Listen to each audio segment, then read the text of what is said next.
Namaste and welcome. In this free live workshop, I have some really fun, special stuff for you guys. We're going to be talking about how to internalize your practice of Yoga Nidra for off the mat life, so that you can be able to utilize Yoga Nidra anytime, and the benefits of Yoga Nidra are, and how you can be able to draw from those anytime, to be able to tune in to yourself and to be able to really remain seated in that place of inner strength within yourself at all times. So I'll give you a quick overview on what we're going to be covering in this live workshop. First, we're going to go over the sankalpa, then the body scan, then breath awareness, then polar opposites, then listening to sounds, then the Madhya, and finally the six stages of antar, mouna. And then we will have a quick recap and a question and answer phase after that. And in exactly 1 hour, the next Yoga Nidra is going to be available on the channel, which is part of the Yoga Nidra Empowerments, Self-Empowerments series, where we will be finishing the chakra series with the crown chakra. However, in the meantime, there is great value to each and every single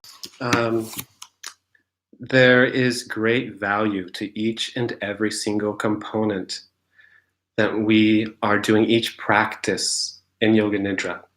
Every single part of Yoga Nidra, from the second that we start with the sankalpa, to the body scan, to breath awareness and polar opposites, and we can apply these components of our practice in our daily living life, wherever we are, to be able to have a reliable way to go within and to make contact with your inner core of strength, your core of inner strength and courage and inner peace at all times, to be able to find that place of inner stillness and inner silence when you need it the most. And having a reliable way of being able to access that, that's what a lot of our practices of yoga, especially Yoga Nidra, they have to offer us. As much as it's fun to do the practices, in the beginning they're a little bit difficult. There's different ways that we have to adapt to the practices of yoga, all the practices of yoga, but eventually the practices in and of themselves are rewarding enough to continue doing them. But there's also tremendous reward and tremendous value that these techniques bring into our daily personal life as well, and how to be your intent. It is the reason that you are doing Yoga Nidra. Many of us are doing Yoga Nidra for insomnia, for different therapeutic applications as well, and ultimately to be able to relieve the consciousness from the mind, to be able to block the modifications of the mind in all forms, because that's stress. The mind brings a certain component of stress, and to block that is the objective of yoga, determined, declared by sage Patanjali. So in the sankalpa, we have the opportunity to be able to state what is our intent, whatever our therapeutic application might be or spiritual application might be, and to start to build up sankalpa shakti. Sankalpa shakti is more than just willpower. It's more than just self-effort. Sankalpa shakti is your ability to speak your life into existence. That's Vak Siddhi. And Vak Siddhi is reliant upon sankalpa shakti, when you build up your power of resolve, so that when you make a decision to do something, you do it. And no matter how big or how small it is, and then as you continue to achieve your goals, then that power of resolve builds up stronger. And so you are able to take the steering wheel of your life. You're at the helm of your life at that point. The sankalpa shakti gives you the power to be able to take control of your life and to be able to will your life into being. And remember, it's utilizing your basic creative power, that you are the cause of your karma, not the effect. That's a very important thing to understand. Yes, we all have karma. Yes, we are all here now in these bodies, experiencing what we are experiencing on planet Earth from our own each unique perspectives, all depending on our karma. And our karma is everything. But as much as our karma seems to determine everything, we have to remember that the karma, you created your karma. You are the master of your destiny. If you can change a thought, you can change your destiny, because ultimately your karmas are coming from thought patterns, which are revolving around desires process. So through Sankalpa Shakti, you are taking control of your life at the karmic spiritual being, having a human experience. You are not a human being having a spiritual experience. This is the awareness that we're utilizing during the sankalpa. Let's move on to the body scan. And excellent questions coming in already. I will definitely answer questions at the end, but let me just address this one very quickly, because Katz is asking, what is the limit exactly? How much of your life can you control? So we have to understand the idea of karma. And ultimately, we are not free from the karmas that we've already created. That's called prarabdha karma, such as things as having this body. You know, the human body has a certain karma to it, and that's not avoidable. There's certain things in nature. This is not going to give you supernatural powers to control nature like a wizard or something like that. It's giving you power over your creative abilities. Because first comes an impression. And from that impression, we either say we like it or we don't like it. If we are in the mode of identifying as the outer body and mind under the ego consciousness, requiring everything to revolve around ourselves, then we go into starting the process of creating karma. And the way we create karma is by first desire, forcing everything to revolve around us. So something happens to you and you say, I like this or I don't like this. That now creates a momentum in your psyche, attraction or aversion. Either you're moving towards something through desire that you want to experience more of, or you're moving away from something that you want to experience less of. And this creates the vrittis. The vrittis are the thought patterns that are revolving around desire. The whole purpose for every thought is to fulfill a desire. And so these vrittis are dependent on the vasanas, which are your desires. And your vasanas are dependent on your samskaras, which are the impressions you have from all of your experiences. And the way out of this, because then what happens is that from your thoughts comes action.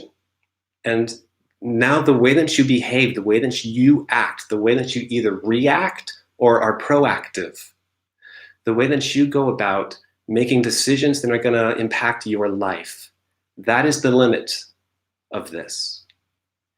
It's in how you're going to be able to now move forward and utilize the faculties that you have control over in your body and mind, and how to be able to create or stop creating karma. And how do we stop creating karma?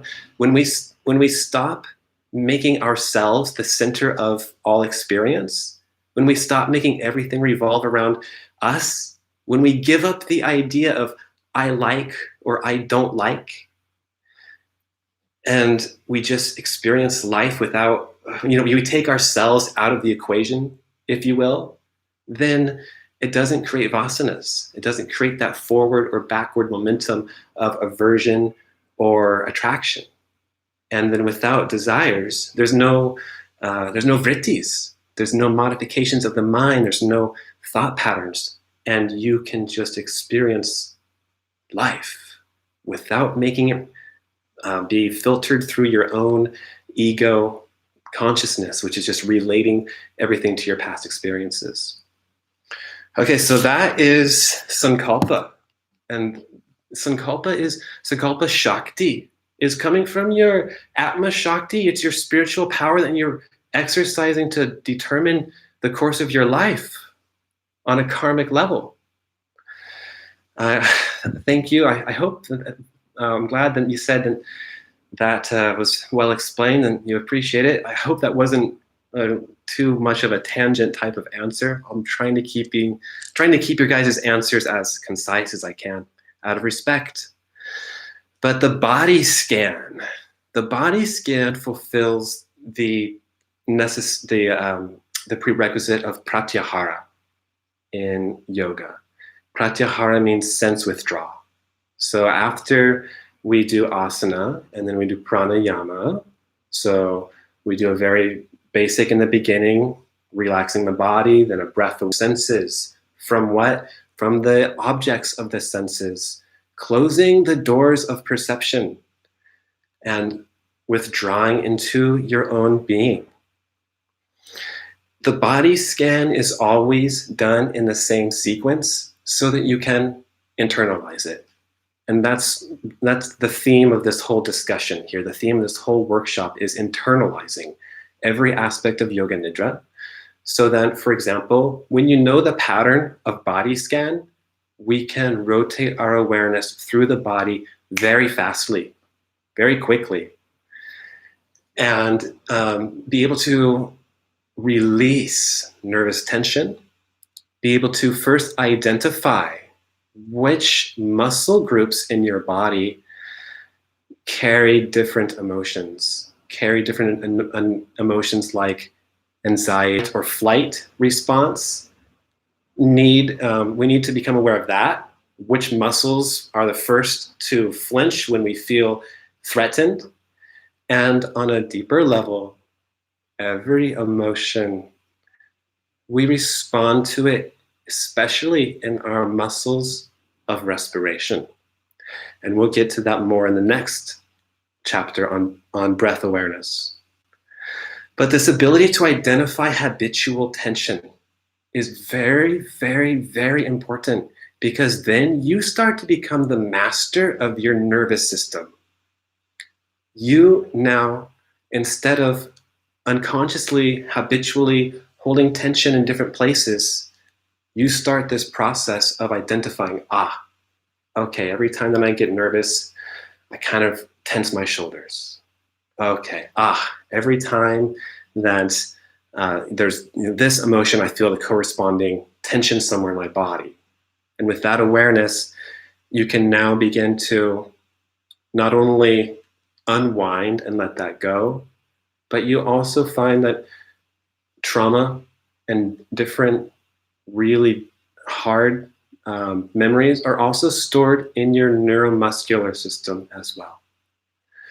And so this noticing how we respond on a physical level to the senses, to the emotions, to the thoughts, and to those deeper psychological, the deep psychological things like heavy emotions, deep psychological pain, deep psychological pleasure.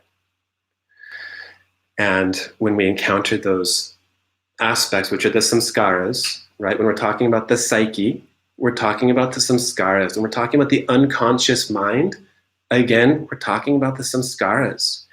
When we are doing different meditations, for example, the last Yoga Nidra that was published on Tripura Mandala, The Other Side of White Light, when we open the third eye, the inner divine eye, there can be other dimensions. We can astral project. But for most of us, we have too much junk to clear that's preventing us from even going that deep. And in the beginning, we will get there, but in the beginning, we have to identify the samskaras that are manifesting there. And that's what we see a lot of times on the other side of white light. It's your samskaras. What visions you have.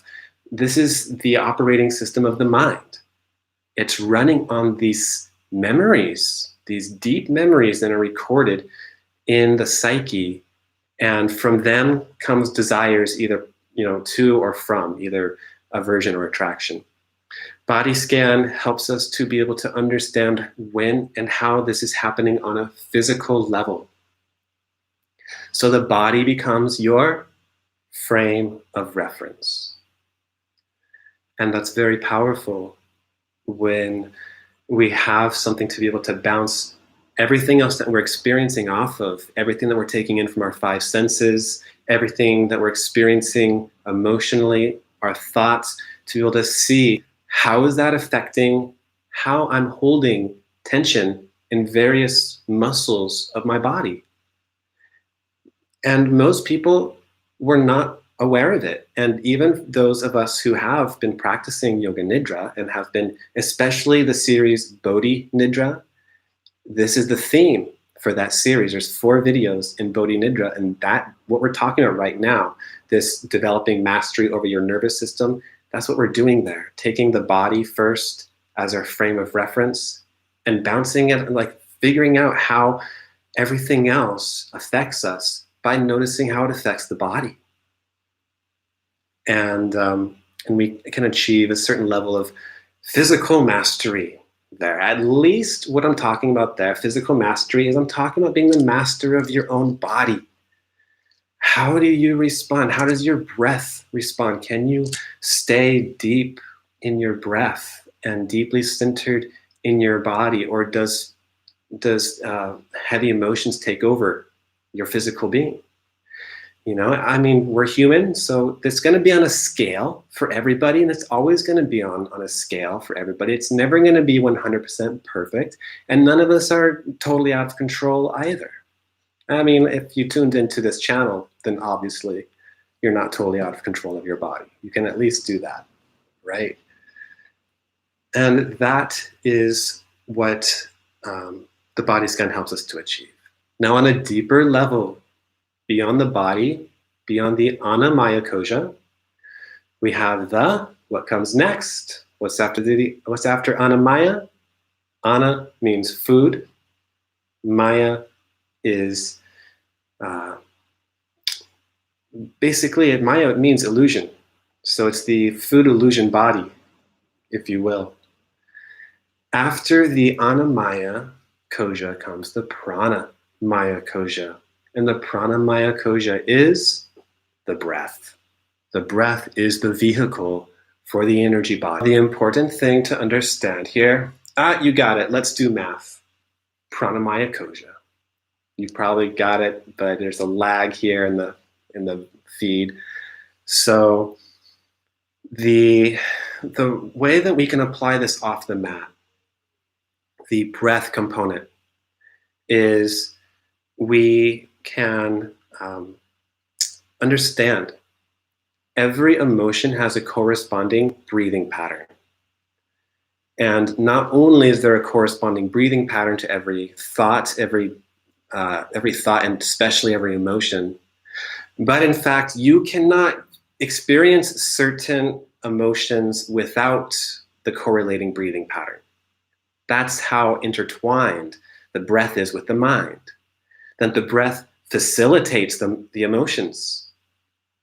And from that perspective, the emotions are undirected energy that we can direct with the breath. So that doesn't mean that you're never going to feel emotions or to become dead to your emotions. What that means is that you can now be in control of your emotions. You can now decide how much you want this ride, how fast you want this ride to go, and you can get some brakes on it as well, so it doesn't turn into a roller coaster that is out of control. You can learn how to be able to put brakes on your emotions by breath awareness. When we tune into the breath and we start, it's a process of learning to identify how we manifest different emotions.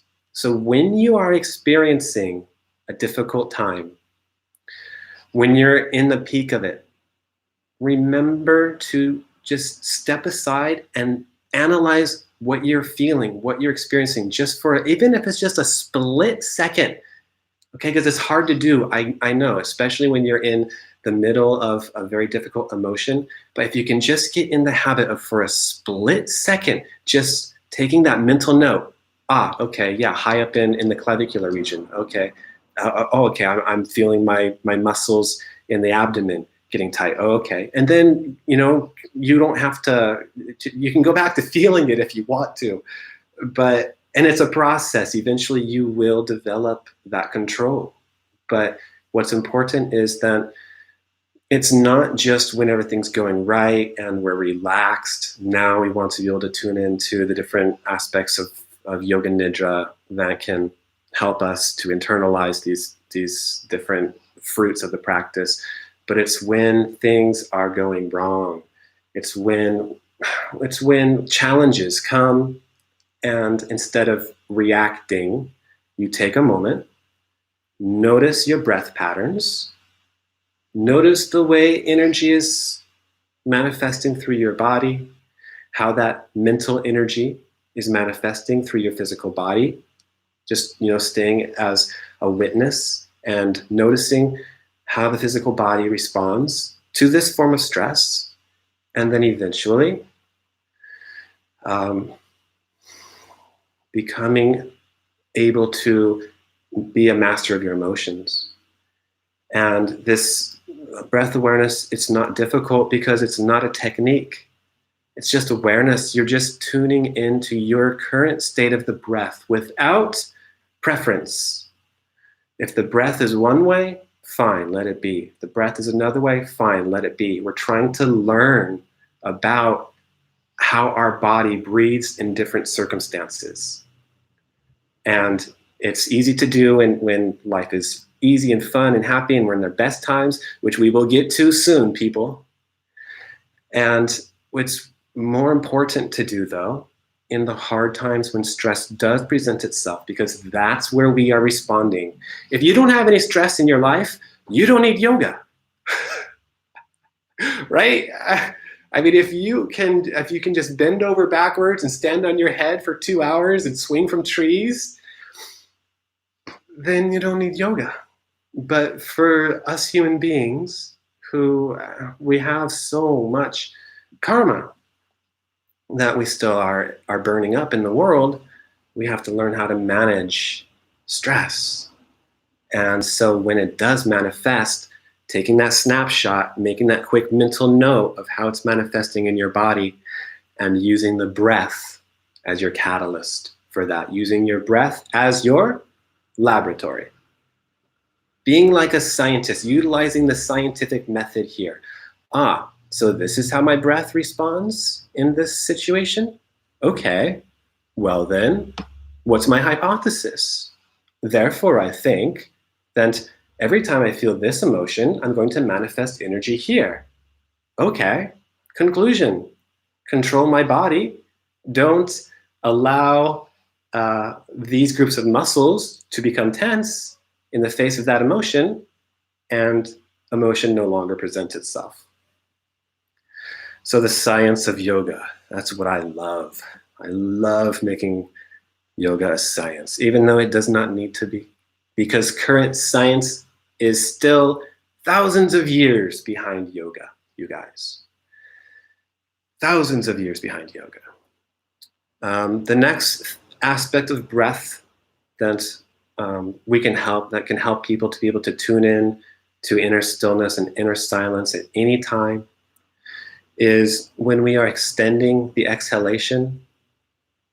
Many of you have noticed that a lot of the different pranayams that we do asks you to extend the exhalation. Why the exhalation? Remember, the mind and the breath are one.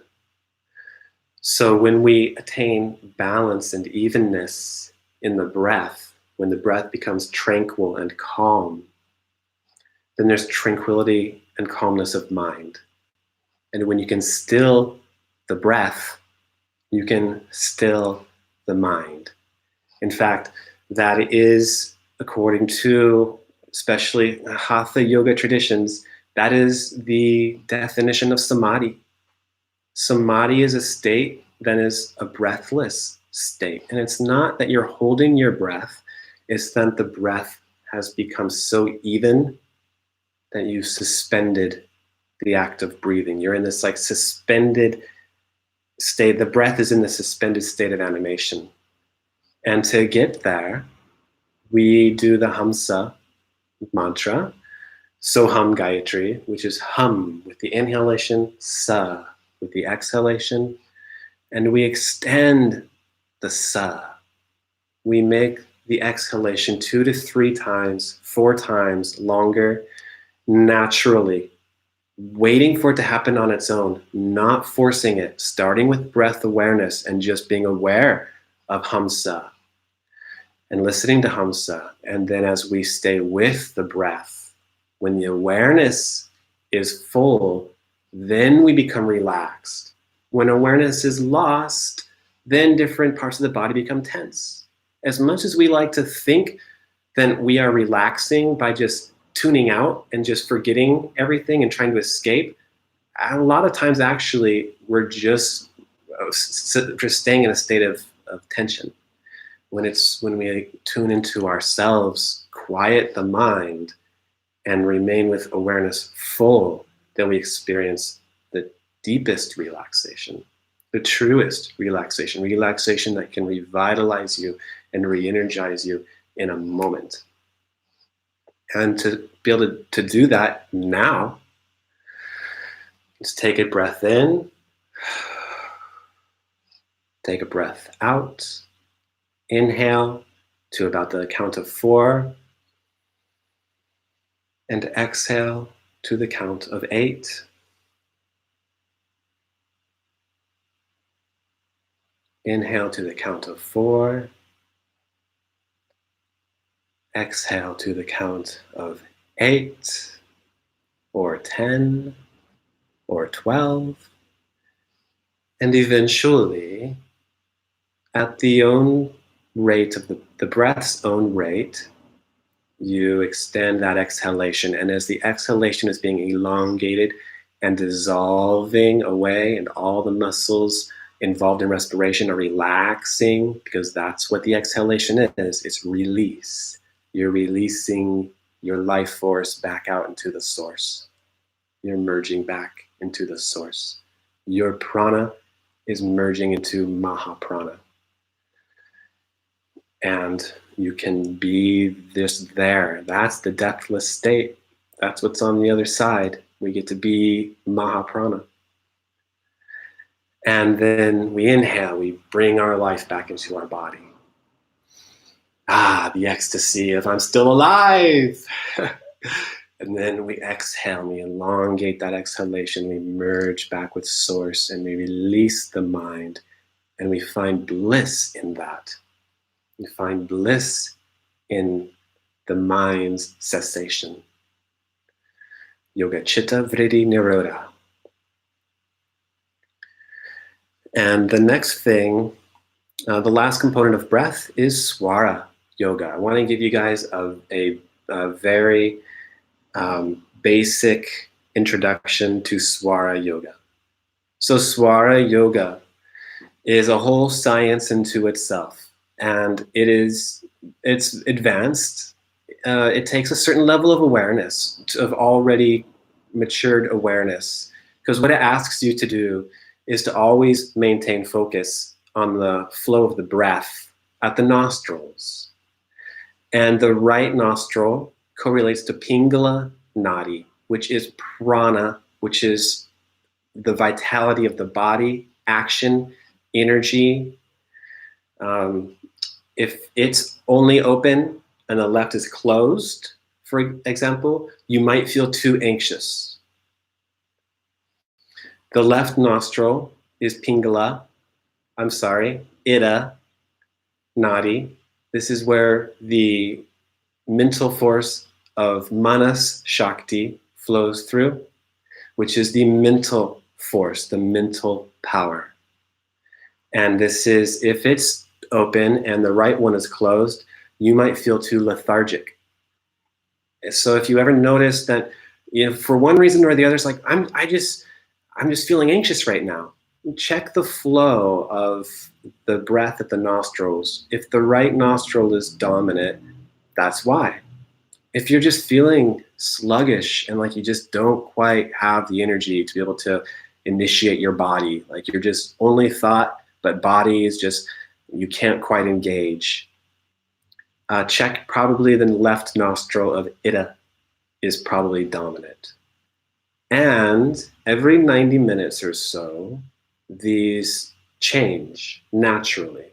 So for the first 90 minutes, your Pingala will be flowing, and then for the next 90 minutes, your Ida will be flowing, and it goes back and forth like this all day long.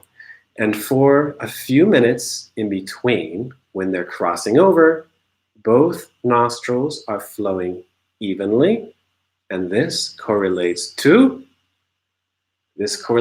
our third most important nadi, which is Sushumna. Sushumna nadi.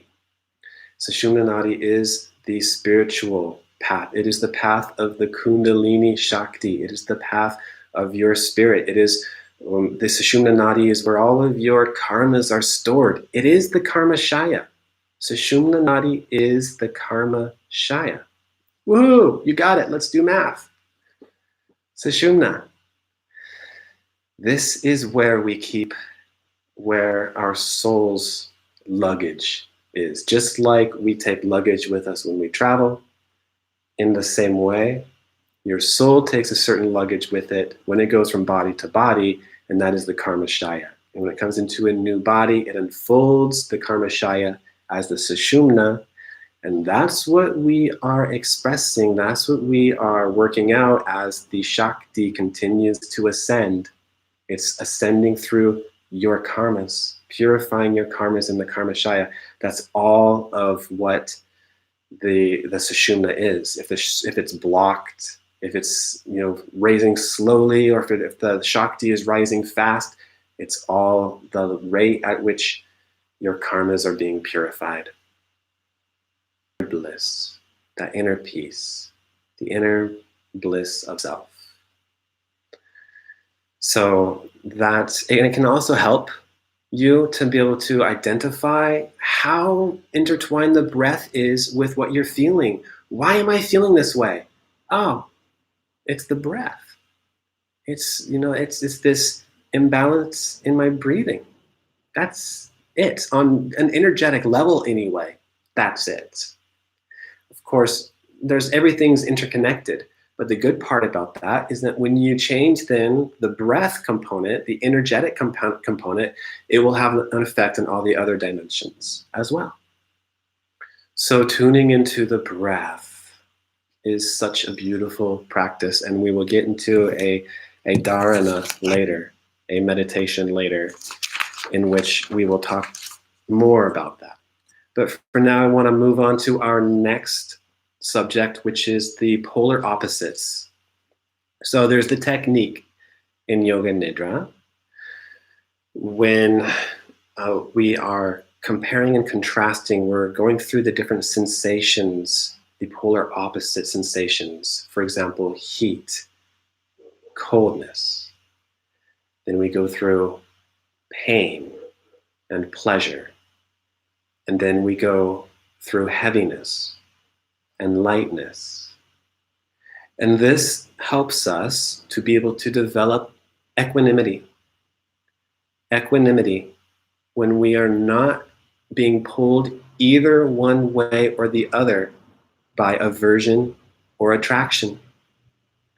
We're not moving towards, oh no, it's cold, I want to be warm. Oh, it's warm, I want to be cold. We realize this duality through this practice, and that helps us to be able to stay centered in the core of experience, in the perception of the experiencer within, the non-manifest inner self, which is experiencing the outer manifest, but remains unchanged by it all, and is always full and content and whole. That higher self then perceives the thoughts of the mind and the actions of the body. That higher self who all your thoughts are addressed to, who we're always trying to rationalize and reason and explain ourselves to. That higher self, the silent witness consciousness. We become established in that perspective as a result of oscillating through all the the different extremes within duality. It's not fun, and it's even weird to write a script asking people to feel pain, to recollect and feel the most intense pain that you can recall in your life. You know, it's hard to do, but why do we do that? It's not even so that when we go on to pleasure, the pleasure feels so much better. We're like, oh, it's like before you go in a jacuzzi, if you jump in the cold pool first, then you go in the jacuzzi, and it feels so much better, right? No, it's not just that. It's then as a result of going through all these dualities, we become detached from them, and you go into this state of where you have no preference for what happens, no preference for what doesn't happen. You're content within yourself. In fact, you kind of prefer those moments of stillness and silence where you can just remain centered in your own self-sustained bliss, right? Because bliss is an effect of the soul. You don't have to recreate it. It's your true nature. All we have to do is just minimalize everything else, which is what these techniques of yoga help us do, is to learn how to silence the mind, to learn how to be able to go within and reliably have that inner peace when we need it the most. The next technique is listening to sounds. Why do we listen to sounds? Well, when we are listening to sounds, you are interrupting your thought patterns. So it's kind of, it's an easier form of antar mouna. Antar mouna is a whole 6-stage technique we'll get to at the end here. But when you are listening to sounds, you have to totally be quiet and silence your mind so that you can go into this state of receptivity, this kind of hypersensitive state of receptivity where you are just totally immersing your sense of sound in the objects around you. And that's a form of meditation, listening to sound. A lot of us in the beginning stages of meditation, that's just what we do, you know, for 10 minutes, just sit and listen to the sounds around us, because it gives you that chance to silence the mind.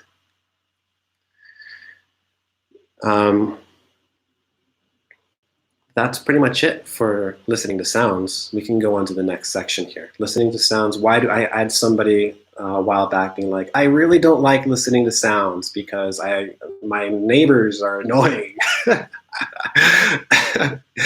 And yeah, that's true for most of us. But it's this discipline of dissociating from the source of the sound, learning how to perceive everything as just being energy, right? Learning how to just experience everything as energy, and energy is not good or bad. It's just energy. So that's one of the things that the listening to sounds helps us to do. The next technique is the Madhya. The Madhya, hamsa at the heart center. I'm coming back now to the hamsa mantra, which is the breath's own mantra. You don't do hamsa. Hamsa is doing you. Okay, so we tune into hamsa. We just pay attention to it because it's always going on. So you tune into hamsa and you bring your awareness down to the sternum. Directly back from the sternum is what we call hridaya kasha. Hridaya kasha. Hridaya, heart, and akash, space. So hridaya kasha is the heart space. And when we bring our attention down to the sternum, we become sensitive to the place where the breath dissolves in the core of the chest, directly back from the sternum, while proceeding hum. And then while exhaling, sa, your attention is focused at the same level as the sternum, but outside your body. So you're visualizing that the breath is now coming outside of your body with the exhalation and merging into the heart space there at the sternum. And they're not separate. It's not like antar and bahar, hridaya kash. The hridaya kash is the same. So when in the beginning, you'll perceive it as being inner heart space, outer heart space, inner heart space with the inhalation, outer heart space with the exhalation. That fine point where the breath dissolves in the heart space while repeating hamsa.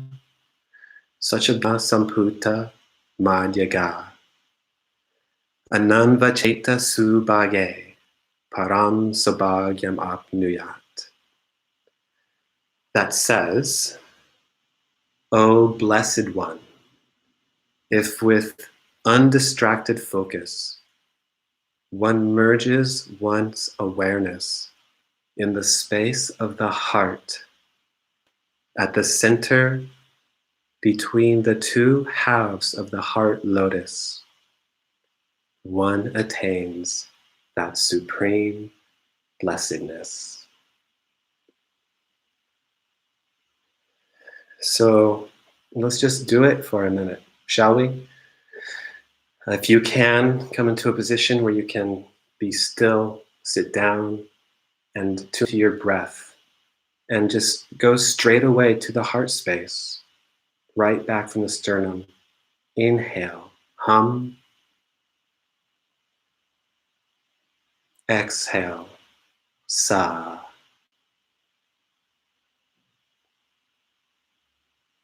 Inhale, hum.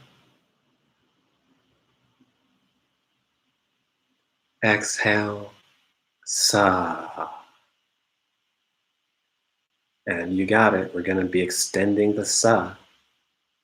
Inhale, hum.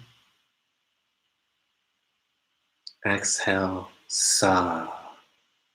With the exhalation outside at the sternum and the inhalation inside at the sternum, the heart space. And continue about 3 or 4 more breaths. Inhaling, hum. Exhaling, sa.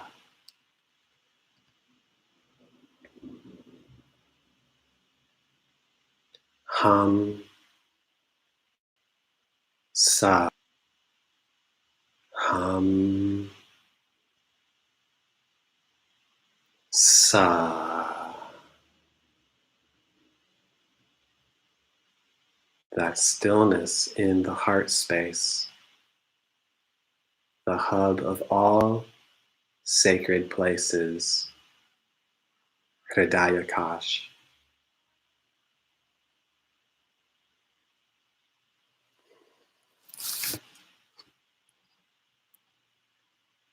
Next, antar mouna.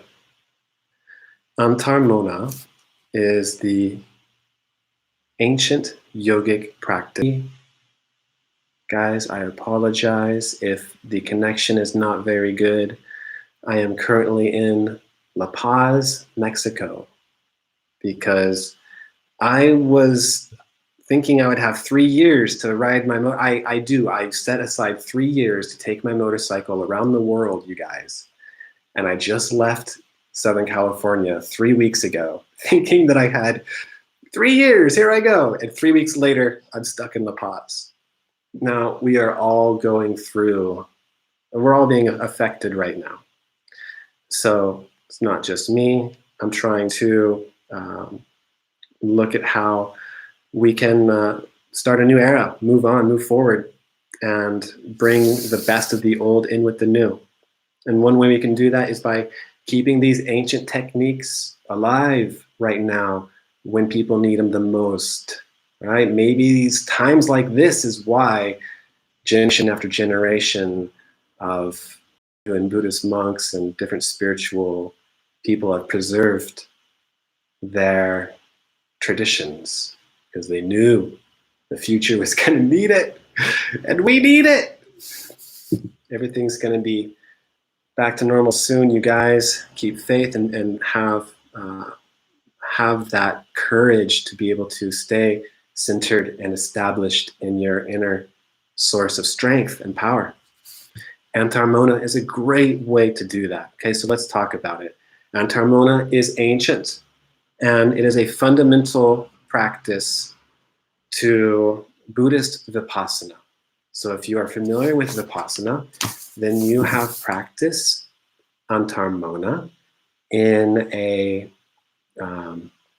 modified form. The first stage of antar mouna. Antar means inner. Mouna means silence.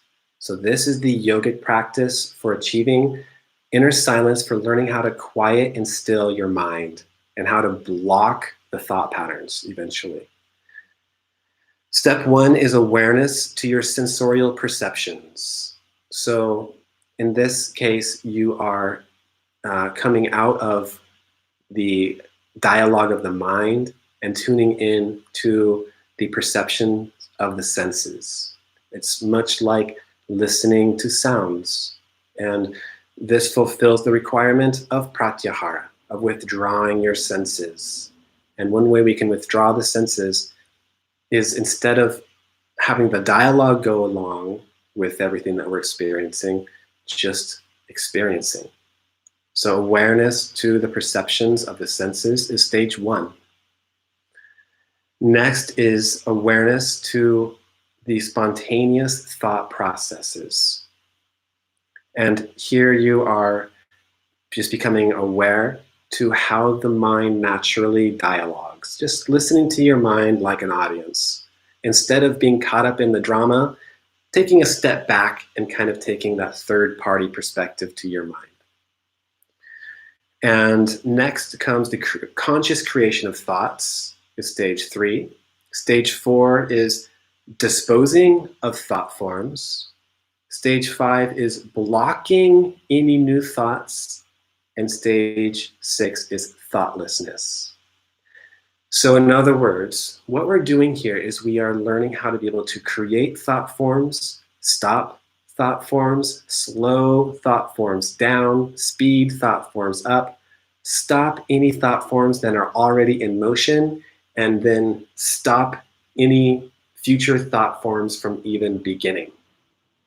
So you are becoming the conductor for the train of your mind and choosing what tracks the thoughts are going to follow, instead of just letting the mind have its go and determining everything, all the dialogue, which is the karmas. The karmas are working on a subconscious level. If you stay conscious, you can transcend your karmas. So this inner dialogue, instead of just letting it go at its own rate, you are taking control of your mind. And just like earlier when we were talking about becoming the master of your nervous system and the body, and not just allowing any emotion to take over your body through developing awareness through body scan and keeping the body as a frame of reference. Well, we can do that here on a mental level through antar mouna. And that's what antar mouna really gives you. It gives you the ability to control the process of creating new thoughts, stopping new thoughts, stopping any new thoughts from being created. And then the effect is thoughtlessness. Okay, so that's the fruit of the practice. Stage 6 is not so much something that we do as much as it is the effects, it is the result of everything we have been doing. It is this state of inner silence, thoughtlessness, where we are blocking the patterns of the mind. And where this helps us in our daily life is that you are now in control of your mind. And there's times when it's good to be aware of the challenge, aware of the threat, aware of the problem, but to focus on the solution. And there's two things, right? There's awareness and focus. And we want to have our focus on solutions while we are aware of the problem. But we don't want to focus on the problem. We want to focus on solutions. We only have so much energy, and especially mental energy is the way that we exhaust our energy, our prana, more than any others, through the mind. So by having this mental management going on, you're not only not wasting energy, which your body needs, but you're also putting your energy into being procreative and focusing on solutions, which is where we need to be going. This is another one of the effects of antar mouna. This is one of the strengths that antar mouna gives us. And I was recently asked to do more on antar mouna. There's 6 stages, and I am currently putting together a workshop for this. And it will be available on the tripurayoga.org website within the next couple of days, where we will be spending 1 week on each stage. So it'll be a 6-week workshop. And I'm thinking about doing more of workshops during this time, free workshops every Sunday. And I was thinking of doing these free workshops, you guys, on Sunday at 5:00 p.m. Pacific Standard Time. But I'm so blessed and so happy to say I have a lot of subscribers on this channel that are in India. And at India, it's something like 5:30 a.m. And anybody who is awake at 5:30 a.m., I hope they're doing sadhana, meditating. They're probably not going to want to tune into this channel then. So I might actually be pushing the time back to 7 p.m. Pacific Standard Time, or we'll just say 7:30, because then the new channel comes out at 6. I'm sorry, the new video for the channel always comes out at 6:00 p.m. Pacific Standard Time, which is coming up in 5 minutes, you guys. And then I'll be doing a free live workshop like this on different yogic topics that you guys can ask what they might be in the future. And we'll be doing that at 7:30 p.m. Pacific Standard Time going forward from here.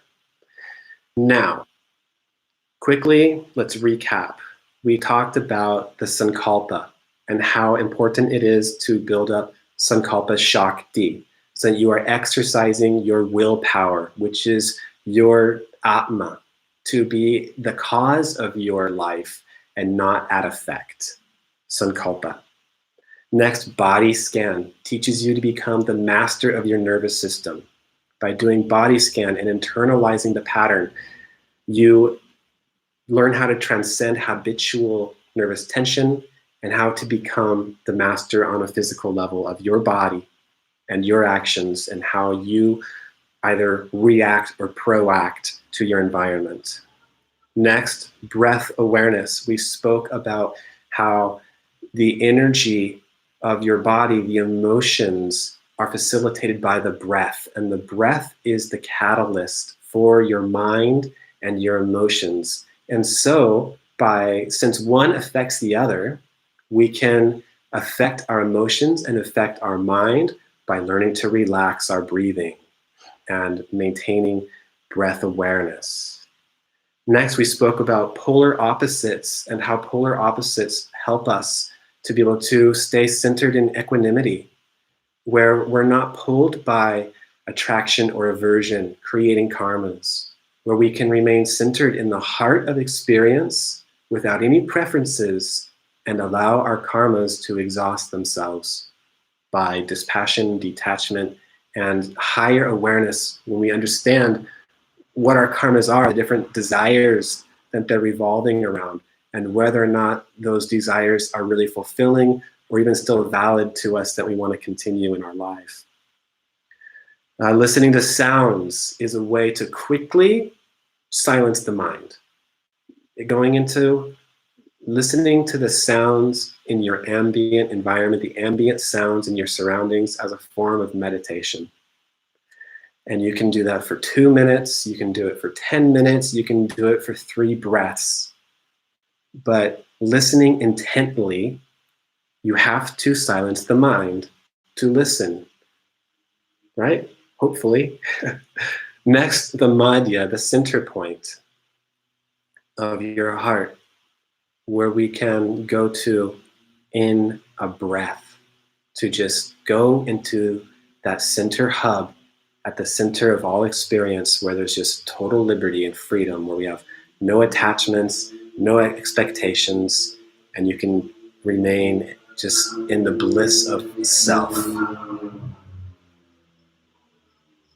And the 6 stages of antar mouna we spoke about, and how this helps us to be able to control our mind. We say, I am not my body, I am not my mind, I am not the senses, immortal self am I. Yes, you have a body, you are not your body. You have a mind, you are not your mind. But sometimes our mind has us. It's not that you don't have your mind has a you. And in order to, instead of your mind having you having a mind, we practice antar mouna to learn to put reins on the mind so then it can become a friend. Befriending the mind is really what antar mouna is about. It's not about forcing or being like a dictator on the mind. No, it's about cultivating a relationship, a friendship with the mind. It's getting noisy here, you guys. I apologize. We're going to wrap this up now with a question and answer phase. So if you guys have any questions, I'm going to go back through some of the comments here and see if anybody has any questions that I didn't get to. And in the meantime, feel free to go ahead and type something in.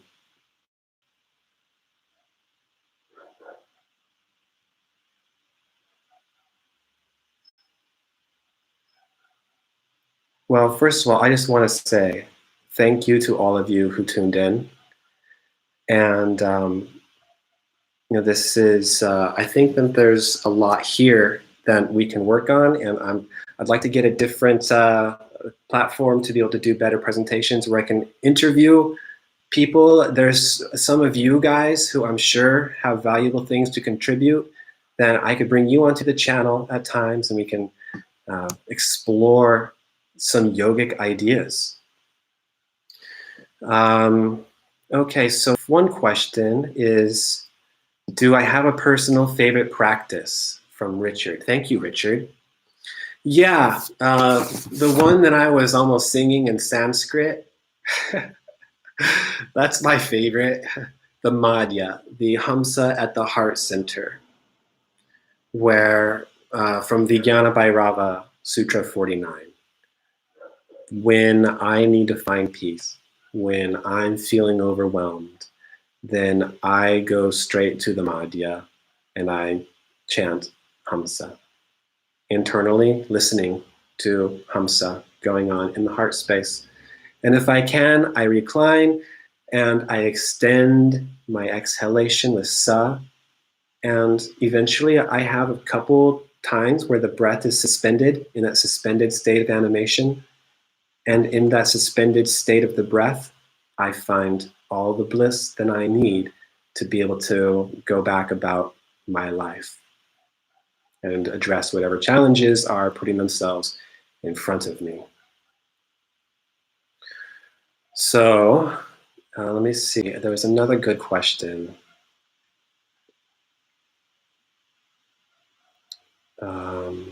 Which spiritual teachers who have had the biggest impact on my life is Bhagavan Nityananda from Ganeshpuri, who was a rare sage. I'll write his name down here, Bhagavan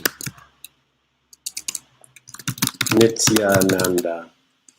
And he was a rare quality of saint, or supernatural for sure. He was an avid liberated. He would walk around in a loincloth, and at times not even that.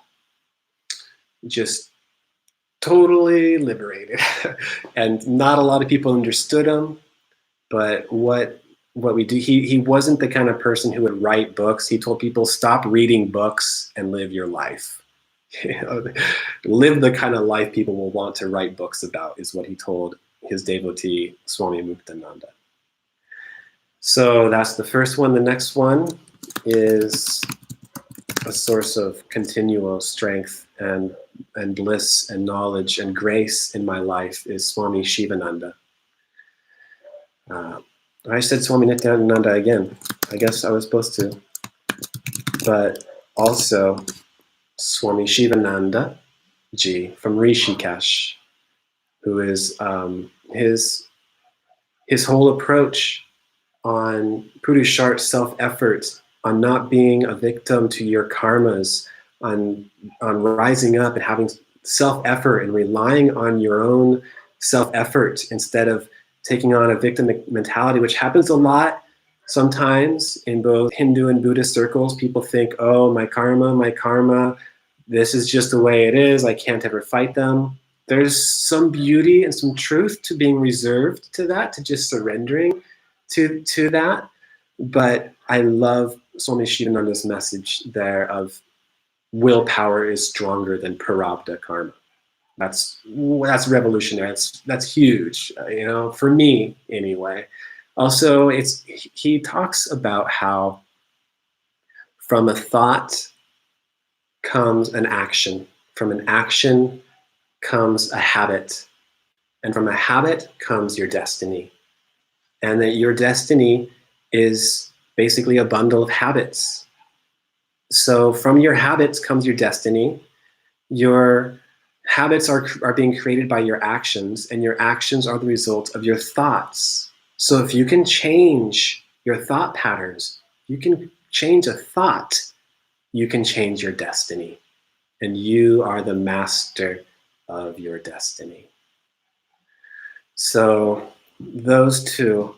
And I think that's, we're pretty much there. We're at a little bit over an hour here on this live workshop.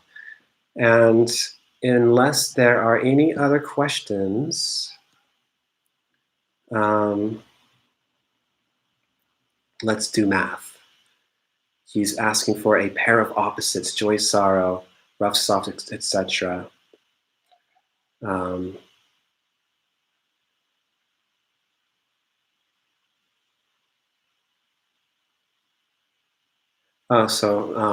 Bringing them both together.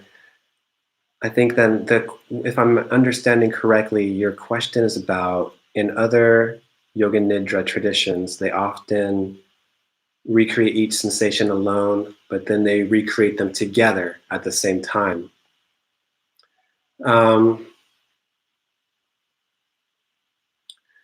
I see the value in that. Yeah, I think that because ultimately what we're trying to do here is get equanimity, right? It is to remain centered in the heart of experience, between the extremes, between the pairs of opposites. And so by then recreating them both together, it makes sense to me. The reason I haven't done that, you guys, is because I am pretty traditional. The reason I haven't done that in any of my, well, I'm a traditionalist, you guys. So I present the teachings as they were presented to me. And I kind of feel a responsibility to, at first anyway, present and preserve the traditional techniques. And then once I feel like we've really made it where the purely traditional techniques have been well presented on the channel, then we can start to really explore new ways of doing things. That's just kind of my approach to things as a pretty staunch traditionalist.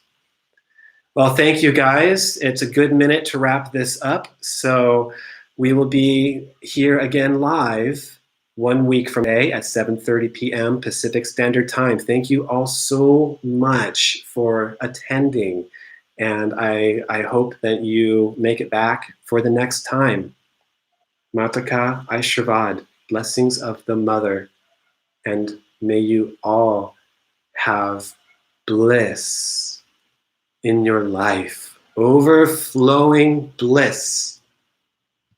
Hari Om.